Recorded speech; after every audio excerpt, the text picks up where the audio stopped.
And here we go. Hi, welcome to Game Changer Chat. And I'm your host, Zakiya. I want to say thank you for joining us and for joining us for this whole month recognizing mental health and stopping out stigma. We know you could have been doing a lot of things, but you decided to join us. Today, we have a very special guest. I know I say that all the time, but this person is someone I know very personally. I call her Miss Kathy. Miss Kathy, thank you for joining us. How are you? Oh, I'm doing great, and thank you so much for inviting me. I'm very excited to be here this evening. You're so welcome. Let me just give a little bit of background information. I've known her for well over a decade. We first met when I was working for the Department of Defense and I was processing complaints, EEO complaints for the Pentagon. She was working in HR and she said, the name Mabry sounds familiar. Are you related to Brenda Mabry, perhaps? I'm like, yes, that's my aunt. And so her and my aunt have been friends for 30 plus years. They went to college together. And so that's why I call her Miss Kathy. And since then, she's retired from the Department of Defense and she has a whole new career where she's inspiring others. And she'll get into that. So please, without any further ado, please tell us about your background and while you are an expert in the diversity and overcoming adversity conversation, Miss Kathy. Well, thank you very much. I just am so excited to be here, and I'd like to just tell you a little bit about myself. I retired after 30 years with working with Department of Defense, and I was the Chief of Administrative Services. I had a really great time, worked with really great people, and made a lot of great friendships. And I'm a mom. I have 5 children. I have 4 sons and 1 daughter. I have 3 grandchildren, and I have a great husband too, and we'll be married for 40 years in November. Wow. So yeah, so family is very important to me, and of course, spending my career in the federal government, I started out as a federal police officer. And when I retired as a chief of administrative services. So it was a long road and it was full of adversity, but hey, I made it through. And after I retired, I said, hey, this is my time. So I'm going to do the things that I want to do for myself. So I've been so excited to start my own business. I've also founded my own organization, which is a nonprofit organization called Serving Women Across Generations. So I'm very excited about that. And I have 3 other people that are on the board with me, and they're wonderful ladies that we help get the job done as far as working with the community and in our way, making changes in the community. And also, I'm an actor. I've always wanted to act. So when I retired, I did my research. I found a great agent here in the DMV. I signed with that agent, and I've been in certain. I have been in movies, commercials, plays. I just finished a play in in January. It was sold out. Both shows were sold out with a great African American playwright and Anthony Green. We had a great the other people that act cast, a great cast. It was super enjoyable. So I've just been enjoying myself, and of course I've traveled around. I've traveled to other continents. I've gone to other countries. I've especially enjoyed Kenya. I've been to South Africa, and I've just decided that the world is out there, and I want to take part in it. That is amazing. So it's never too late to actually check off those things on your bucket list. I love it. So just take us back a little bit to the 70s when you were growing up. Please tell us some of the individuals that you actually looked up to and why. Great. That's a great question. Growing up in the '70s was excellent. It was a good time. I love music, so we had Earth, Wind and Fire, and just a lot of messages too with Gil Scott Heron. The revolution will not be televised. James Brown, Say It Loud, I'm Black and I'm Proud. And we always had a lot of anthems. I thought that helped us stand up. And I really, I guess you could say, a lot of great people. You know, the Freedom Riders, Martin Luther King Jr., Malcolm X, um, so many people, Barbara Jordan, and you know, Shirley Chisholm, who ran. She was actually the first black woman who ran for president. So we also have Yvonne Breathwaite Burke. She was the first African American congressman to represent the West Coast, to represent California. So, you know, I looked up to so many positive role models that we had through music, through politics, through social activities. You know, Jesse Jackson, just so many. Ralph Abernathy, so many different people, named and unnamed. You know, heroes that we will never know their names, but people that we had seen going through so much adversity when the dogs and the water cannons were sprayed on them, when you know we were just demanding our equal rights. And I tell you, my main heroes growing up, that was my family, my mother and father. My mother and father were excellent role models for my brother. I have a brother, so they were excellent role models for my brother and I. And I grew up in an African American community in Southeast DC. And, you know, the people in our community, they were very, it was a time when if someone saw a child not acting properly, they would take them aside, give them what for, and then tell their mother. So, you know, it was a different time. It was a time when everybody looked out for each other. Everybody knew there were dangers out here, and everybody wanted to keep the children, not just their children, but they wanted to keep the children of the neighborhood safe. You know, my mother was a school teacher. My father was at that time it was called DC Transit. He was a DC Transit bus driver. So, you know, they worked hard to give my brother and I a good life. And you know, I would be remiss not to say those are the two people that I, you know, love the most and recognize as my heroes. Absolutely. Thank you for that. And can you tell us about when you were raising your four young men? What was it like having those conversations about when they left the house? These are the things that you should and should not do. What being young men of color, I know there are probably these difficult conversations that you would have to have with these young men because I heard my mom have those conversations with my brother Tariq. I I would imagine it might be a little different than conversations that other cultures may or may not have. Yes. Well, you know, as soon as my children were old enough, when they became teenagers, you know, when they would go out and they would say, "Hey, mom, I'm going to a party tonight." You know, it was like you don't want to stop them from, you know, growing up, and you don't want to stop them from having fun. And I'm sure all other African American mothers and maybe mothers from other cultures too, they can identify that, you know, it was like I did not go to sleep until my children came home. I did not. I worried about them. You know, I said a prayer that, you know, they would be safe. And as far as the conversation, it would be the conversation where you would say, if you are stopped by a police officer, you know, be polite, you know, keep your hand on the steering wheel. Don't make any sudden moves. Whatever they ask you for, you know, you give it to them, and you don't, you know, give them any back talk or anything like that. And basically, you don't give them a reason to get for them to get hostile. But I'm sure, like most mothers, it's fear. You know, you're fearful because you're saying, "Oh my God," you know, you want your son to come back home safe.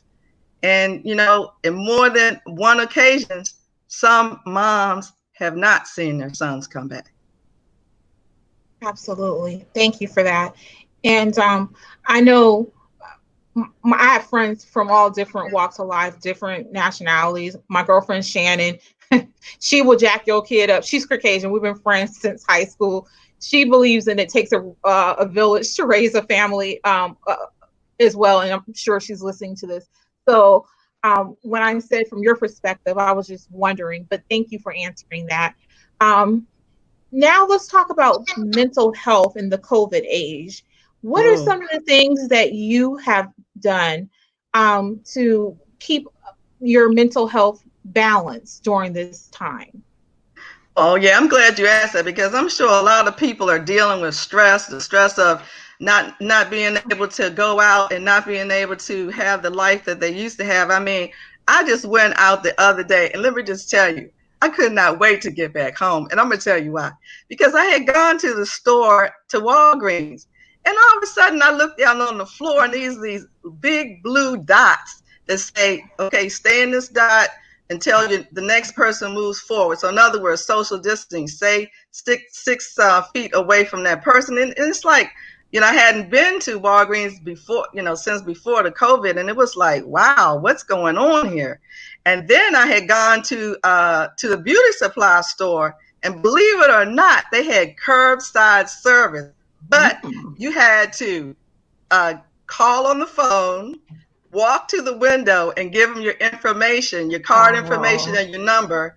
You had to wait until they put your bag outside and then lock the door. So that's if you're walking. Now, if you were driving, you had to stay in your car. You couldn't get, I mean, it's so crazy. You couldn't get wow. out your car. You had to stay in your car for them to put it on the hood.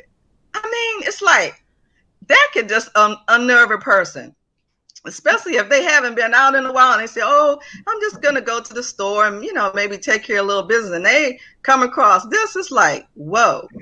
So what I do as far as mental health, I always exercise every morning. I'm with the group, Candace, her name is Candace Camille. She has an excellent exercise group.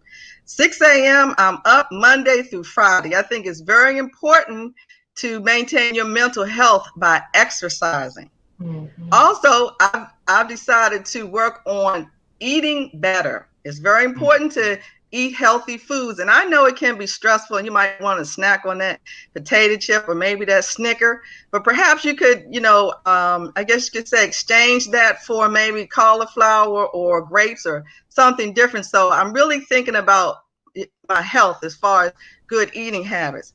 I take each day to reach out to at least 2 people that I haven't talked to in a long time, just to conversate with them to see how they're doing. And it's always good, even though we can't physically touch. I think just a friendly voice on the phone, means so much. And my sorority sisters and I, each Monday, we have a prayer circle. So Mhm. each Monday, we take the time out to pray for each other, for the community, and just to see each other on Zoom. So that's always a pleasure for me. I so look forward to that. And there's so many Zoom meetings. I'm involved with different groups, Sister for Sister Network, and we also have our meetups. We have our business meetups, and I'm so excited about that. And for me, because COVID can cause anxiety, I decided to start a CBD business, and it's called Oxygen. So the CBD, which is not, it doesn't get you high, but it calms you down. It helps with Mhm. anxiety. And I'm just so excited that I'm able to share that product with people because that's what people need. And it also helps with your immune system. And of course, in order to fight COVID, we have to keep our immune systems right as well. So it's just an overall product that helps everyone. And I'm all about what can I do to help. So I Mhm. find that helps too. And also say your prayers, meditate.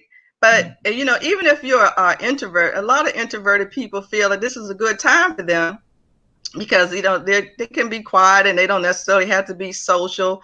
But so either way works. If you're introvert, you want to do the things that make you happy. If you're extrovert, and you can't go out and say party, but you can always do a Zoom or reach out to Mhm. someone and have a conversation just to let people know that they're not by themselves. I think Right. that's so important. Very important. And I have a question about the CBD oil. Can animals use CBD oil for You like know, your dog if they're anxious?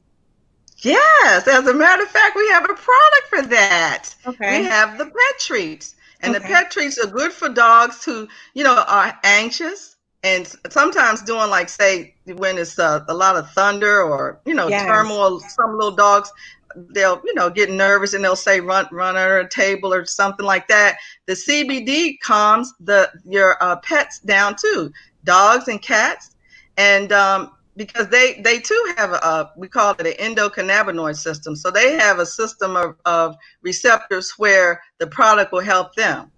But the CBD is, again, a product that just helps with anxiety. And we have gummies as well. Some people just like to just take the gummies, and it's just, you'll be amazed at how it helps you and how it helps your immune system, and also mental clarity and so much more too. Oh, that's wonderful. Well, Mhm. everybody, please don't forget to hit the like button. And if you have any questions about any of this information, just drop it down in the comment section and we will go to that. And put in the comment where you're chiming in from. If you're watching this live, please put where you're chiming in from. I'm in Northern Virginia. Kathy's in Maryland. Just put where you're chiming in from. Do we have any comments? Okay, where are the hellos?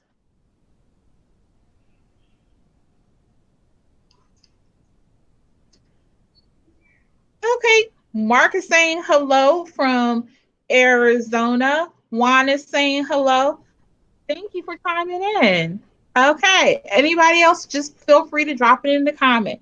So, why is it important now than ever? Leaders, we have an inclusive leadership. Oh, yeah, I think now more than ever, because of so much anger, hostility, just fear. I think it's so important for leaders to include everybody in the plan, and it can't just be I guess you could say, where you're just talking about it. We have to be about it.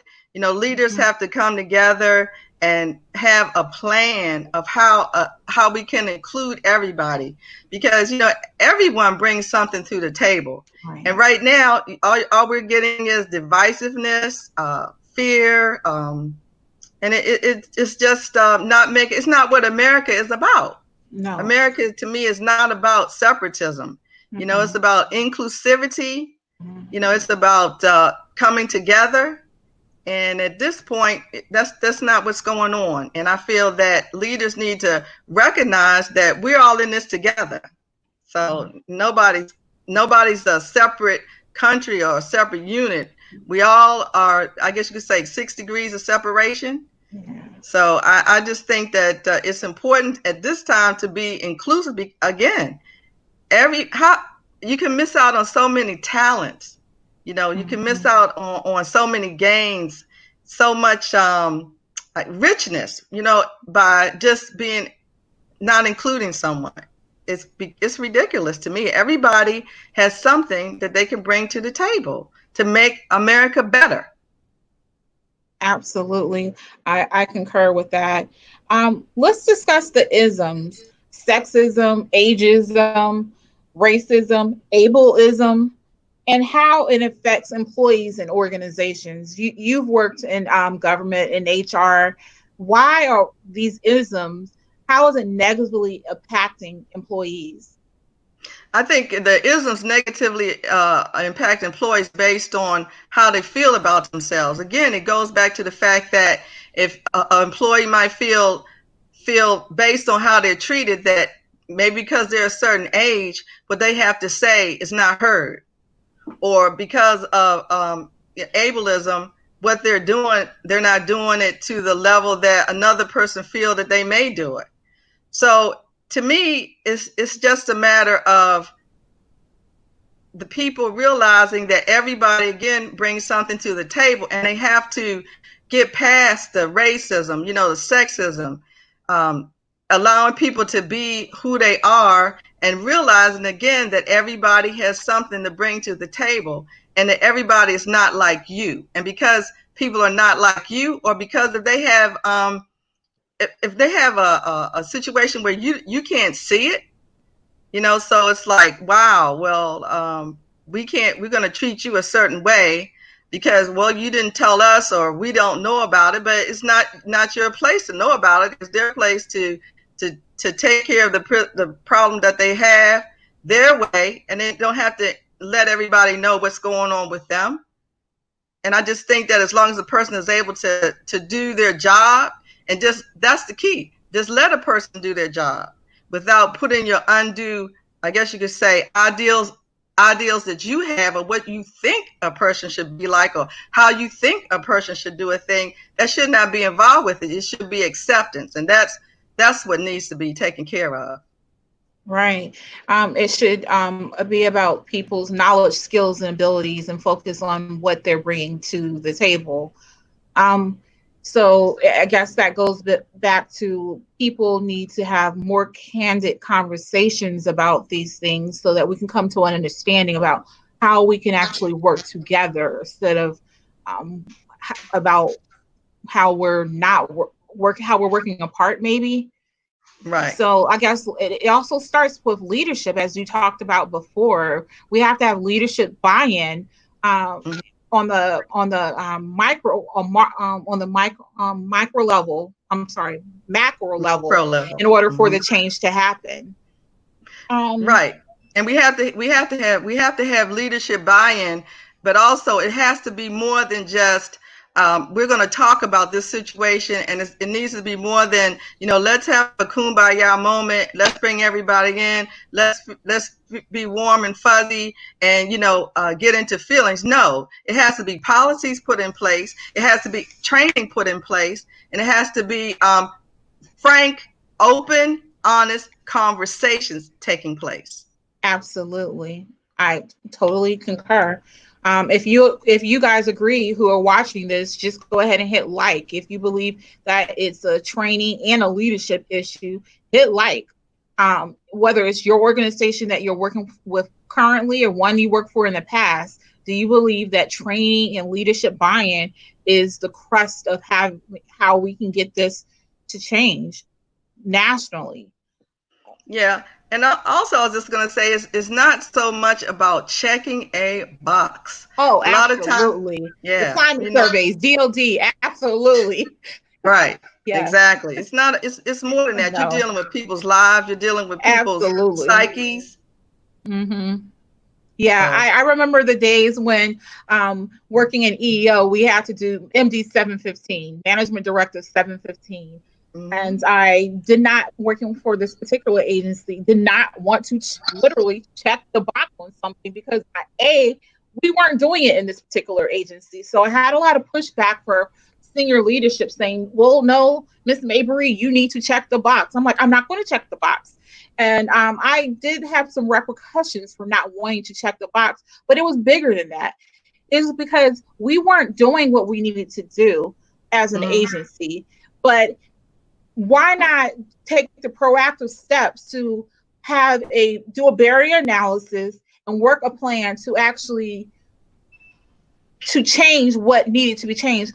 To your point, instead of just checking the box and say, okay, EOC, yeah, we checked the box and we're doing this. Why not make the tangible steps to improve the Right. underrepresented groups where we need to improve instead of just checking the proverbial box? To me, I was making a bigger stand at my detriment, but still it was about more than just checking the box. And I think nationally organizations need not to just check the box.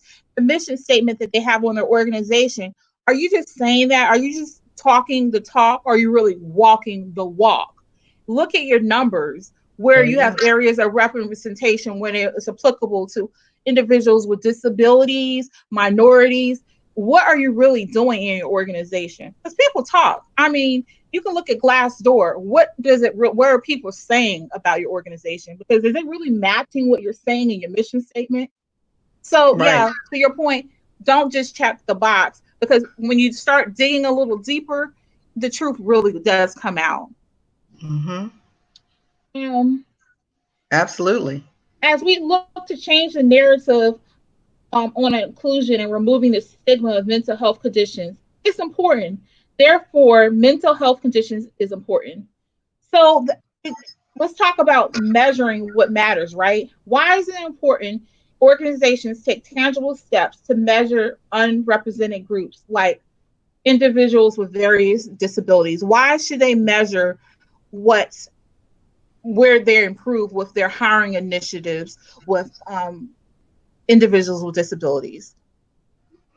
Yeah, I think that they should measure that because you want to be able to bring in I would guess you say, a diverse community or diverse workforce, and also to make sure we are inclusive. And I think the only way we could do that is measure exactly, where we are now and where we need to go. And Mhm. again, I don't feel that it should be a situation where it's like, well, okay, well, we need 10, so let's just get 10 and we're done. Mhm. No, that's not it. We need to look at the situation, look at who's qualified, how we can bring qualified people in from Mhm. various areas, and Mhm. not just look at, let me just satisfy this particular data. No, it's not about that. Mhm. It's about how can I build a I guess you could say, diverse workforce that is going to get the job done, because everybody again brings something to the table. And of course we can't just look at ourselves in the mirror, because everybody is not like us. Mhm. Everybody is different, and in that different, it has to be celebrated, it has to be appreciated, and it has to be harnessed and used to develop to the betterment of any organization. Mhm. Absolutely. Hmm. The lived experience, you've already talked about this. Let me just ask again though. The lived experience is so important. Why should people share their stories? Why is it important that people tell their stories and using their authentic voice? Oh, I tell you why I think that's very important. My Instagram name is Kathy, Kathi Connects, and it's Connects. And I really like Kathy Connects it because that's me. I think that people have many stories, and when people talk to each other, you find out so much more about that person. But not only do you find a lot about the person, you find out how that person can connect with someone else. And it also you're also able to help other people, because when someone talks to you and they'll tell you their story, and then you'll say, oh, well, you know what, I know somebody who's going through the same situation, or I know someone who can help you with that. I think it's so important that we talk to each other. Communication is the key. And another thing I always used to tell my children, nobody can read your mind. So the important thing is to speak up and let people know how you're feeling and tell your story. Everybody has a story to tell. And I'm going to tell you, just listening to your broadcast, your different guests that you've had on, I've just learned so much. They have such wonderful stories to tell. And I just think that it is just so important to just talk to each other. And of course, my organization, Serving Women Across Generations, the main mission of that organization is to let women know that they're not by themselves, that we've all gone through different situations, and perhaps a situation that you've gone through can help another sister, can help another Absolutely. woman with what she's going through, or maybe provide a different avenue. And the same for Sisters Network, that belong to a great group of women, and their focus is community. What can we do to make our community better? How can we help another person? And to me, that's what it's all about. But it begins by talking to each other. Absolutely. My trauma, my adversity can be somebody else's roadmap. I Yes. 100%. That's real. What will be some of your final thoughts as we're going through this era of COVID-19? And right now, unfortunately, we're dealing with this racial unjust in our nation. Well, as far as dealing with COVID-19, again, I would tell everybody to follow the instructions of staying, doing what you have to do, socially distance yourself, keeping that immune system strong. That's very important. And whatever the you need to do what you need to do to keep yourself safe. And what's going on here with everything that's been going on with all the young African American people who have been losing their lives. This is just a tragic situation. And I do want to just make a point. I want to let you know that of course, some of the police officers that have done this, and they've murdered these the people, and some of the people were citizens that have murdered them too. But I want to let you know about, as far as police officers, for sure. Okay, that's some you're focusing on those, but I'm gonna tell you right now, there are a lot of quality, well trained police officers out here. So I know that right now, a lot of people are angry because of what's happened, especially what happened in Minnesota. Of course, we all saw that. But that was that person, and what they did was wrong. But don't let that influence you on how to look at all police officers, because all police officers are not like that. And also, I want to just talk about training. Police officers go through a lot of training. FBI, a lot of them go through a lot of training. But then there might be police officers or police departments that don't have the training. They don't have the good training that they should have. So, it's a lot of factors that's involved with it, racism, environment, skill set. I just want to be clear that there are many police officers, male, female, black, white, Asian, Latina, all types, that are trained well. And there's some that are not trained well. And this is what happens when you're not trained well. So I told you, I started my career as a federal law enforcement officer. And I have a nephew who is excellent. Actually, I have two nephews, one in Atlanta and one in Illinois, that are law enforcement officers. So just speaking on how they conduct themselves, and other brave, wonderful police officers who are out here protecting the public. Some people do wrong, but let's not put them all in the same boat. Right. Absolutely. And I would just want to add to that, peaceful protest.